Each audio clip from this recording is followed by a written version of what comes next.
All right, so today we're taking a deep dive into some pretty strong opinions about Europe's future and where things might be headed. Yeah, and for this one, we're going to be focusing on an interview with Clare Daly. Former MEP, right? That's right, a former member of the European Parliament. She was on a show called Going Underground with Afshin Rattanzi, and she really didn't hold back. I mean, she never does she? No, she doesn't. She's known for being pretty outspoken, and this interview was no exception, especially when you consider the backdrop of everything that's happening in the world right now, like the situation in Gaza and the way China's been growing economically and militarily. So this deep dive is really for anyone who wants to get a handle on Daly's perspective and what she's saying about Europe ramping up its military focus, what's going on with its relationship with the U.S., and what she thinks all of this means for ordinary European citizens and for Europe's standing in the world. We'll be breaking down her main points from that interview so you can get the gist of her argument without getting bogged down in all the little details.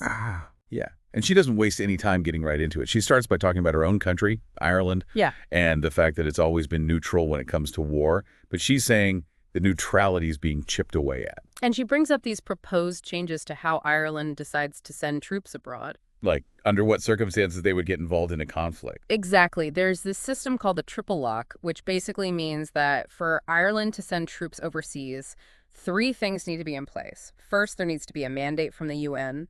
Second, the Irish government has to give the green light. And third, the Irish parliament has to vote on it.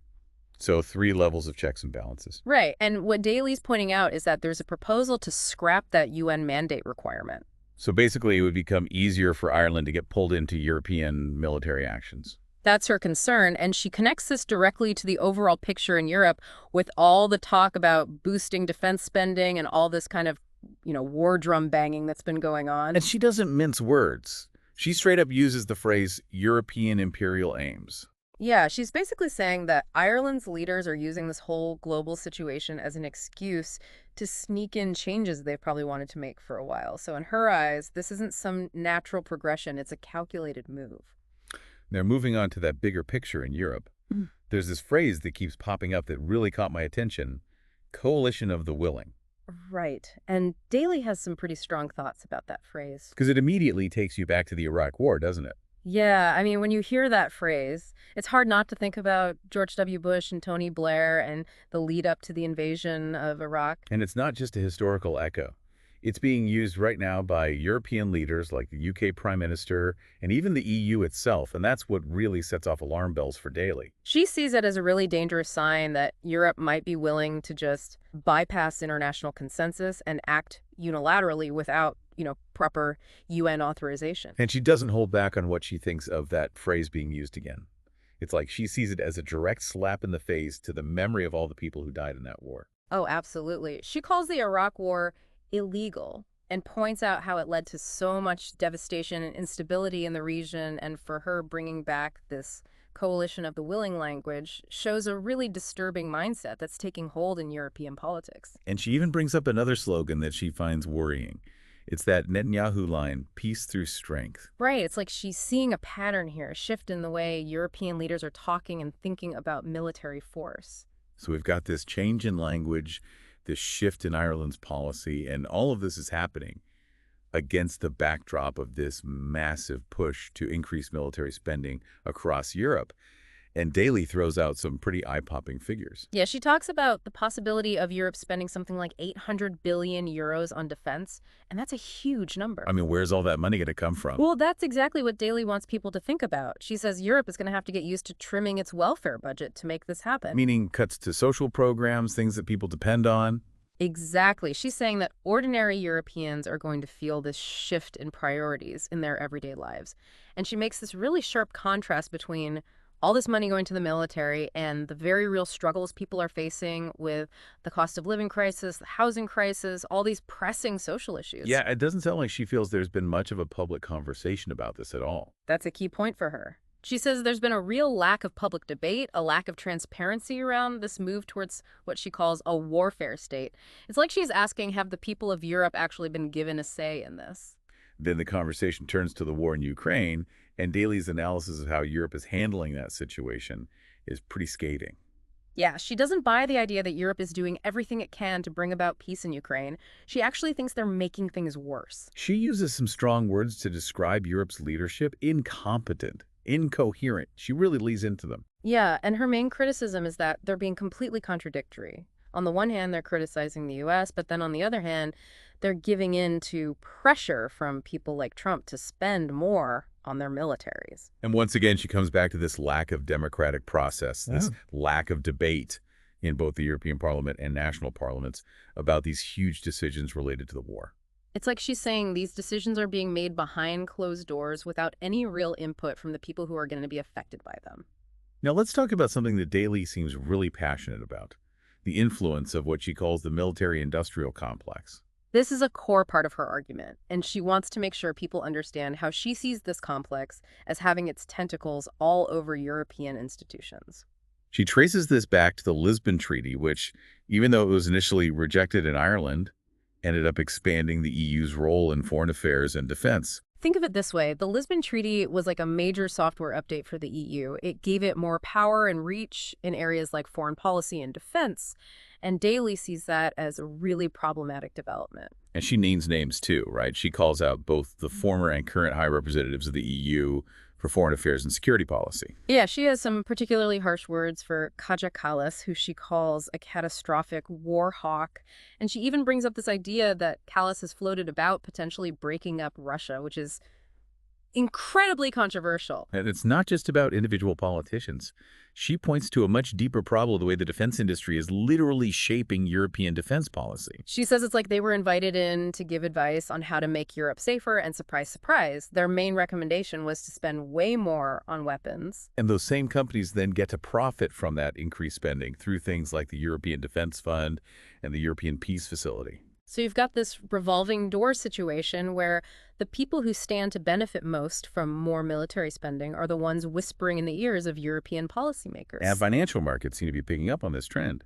She points to the fact that share prices for major European defense companies like Bay Systems, Leonardo Thales, even Elbit Systems, they all went up after announcements of increased military budgets. It's like the markets are betting on this continued militarization of Europe. Now, this leads us to something that Daly feels very strongly about: this idea that Europe is being hypocritical in its stance on various conflicts around the world. She makes this really stark comparison between how Europe reacts to the war in Ukraine versus how it reacts to other conflicts, especially the situation in Gaza and the broader Israeli-Palestinian conflict. She's basically saying Europe is quick to condemn Russia for invading Ukraine, but turns a blind eye to other situations where international law is being violated. And she goes even further. She accuses the EU of being complicit in some of these situations, specifically when it comes to arms sales to Israel and the lack of meaningful action to push for peace in Gaza. She calls out Elbit Systems again in this context and criticizes the EU for not doing more to try to bring about a ceasefire,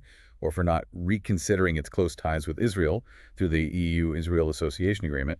Then she moves on to the role of the media, and she doesn't have very nice things to say about how most European media outlets are covering these issues. Yeah, she uses the word compliant to describe them. She basically thinks they're going along with a particular narrative and not asking tough questions. She gives concrete examples like the banning of RT and CGTN in some parts of Europe, which she sees as straight-up censorship. And she also talks about how dissenting voices, especially people who are anti-war, are being silenced and marginalized in the conversation about Ukraine. So she sees this real disconnect between Europe's supposed commitment to democracy and free speech and the way it's actually behaving. Yeah, she argues that Europe is becoming more authoritarian in its approach to controlling the narrative on these critical issues. And she sees this same pattern of suppressing dissent when it comes to pro-Palestine activism in Europe. She brings up examples from Belgium and Germany where pro-Palestine groups have faced restrictions, and she even mentions specific incidents like people being stopped for wearing a keffiyeh.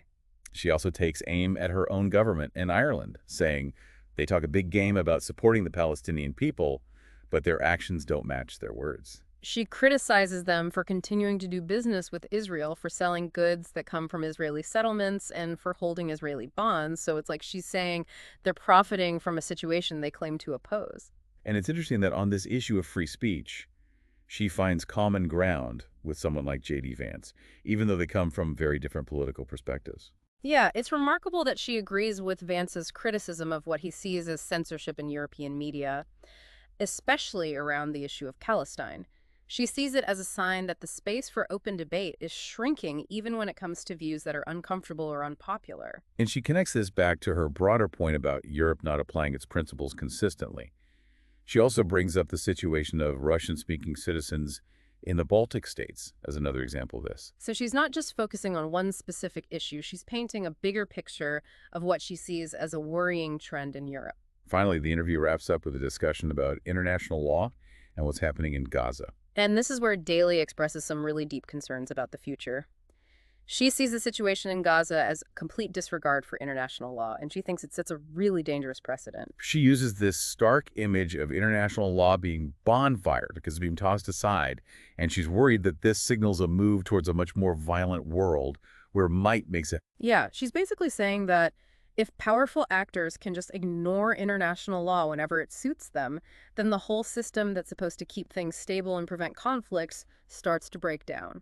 So to sum up what we've learned from this deep dive into Clare Daly's interview, she's painting a pretty bleak picture of where Europe is headed.